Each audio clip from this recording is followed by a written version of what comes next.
évidemment on est prêt au cas où à relâcher les baies et à aller rechoper les freins tout de suite s'il y a un souci. Et donc on va mettre les mains sur les élévateurs B et on tire pareil, hein, bien dans l'axe des élévateurs, bien symétriquement, et on tire progressivement jusqu'à passer le petit point dur, c'est quand tu veux. Allez, on y va, on tire encore, boum, ça y est, on tire pas plus, On a quelque chose d'assez stable, voilà, qui descend bien sur place, là, elle a plus de corde. Et allez, on va chercher la sortie, on lève brutalement et symétriquement. Hop, voilà. Donc t'as vu, on a bien identifié une petite bascule, le vent relatif qui se met arriver d'en dessous de nous parce qu'on vole plus du tout à l'horizontale. Et puis t'as vu le relâché brusque, hop, le retour du vent relatif. Et bah c'est tip top ça, Xav. Je te laisse reprendre tes commandes en main. Et on va donc partir sur nos manœuvres d'évitement. Donc là on connaît pas encore les réactions de cette aile, donc on va commencer vraiment, en gros on est bras haut, là on va commencer côté droit. On est bras haut et on enfonce brutalement la main jusqu'en bas et on relève. Allez, c'est parti. Boum. Et on relève. Ok.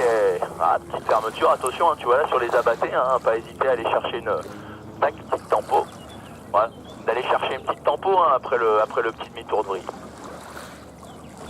Ok, donc là on identifie qu'il n'y a pas du tout besoin de maintenir en bas. Hein. Enfoncer, relâcher, ça suffit largement à avoir notre demi-tour, donc faut surtout pas maintenir la main trop longtemps en bas. Ok, bah écoute, on essaye de l'autre côté. Donc on est bras haut. Et boum, on enfonce brutalement et on relâche. Tac. Ah d'accord, donc là tu vois, t'as peut-être été un peu moins franco ou t'as maintenu un peu longtemps, parce que si tu vois, on fait plutôt un quart tour. Alors que ce qu'on veut, c'est obtenir un vrai demi-tour, un vrai changement de direction. Donc on essaie de se la refaire à gauche et d'obtenir, ou droite, je sais plus, non, c'était plutôt gauche que t'étais là. Pour se obtenir vraiment le demi-tour. Allez, quand tu veux. Boum, et on relâche. Tempo. Et bravo. Voilà, très très bien. Hop, à nouveau petit tempo. Très bien. Ok, c'est nickel. On va s'essayer en virage à droite, mon ami Xavier. Donc on se met dans un virage à droite. Et boum, on enfonce et on relâche.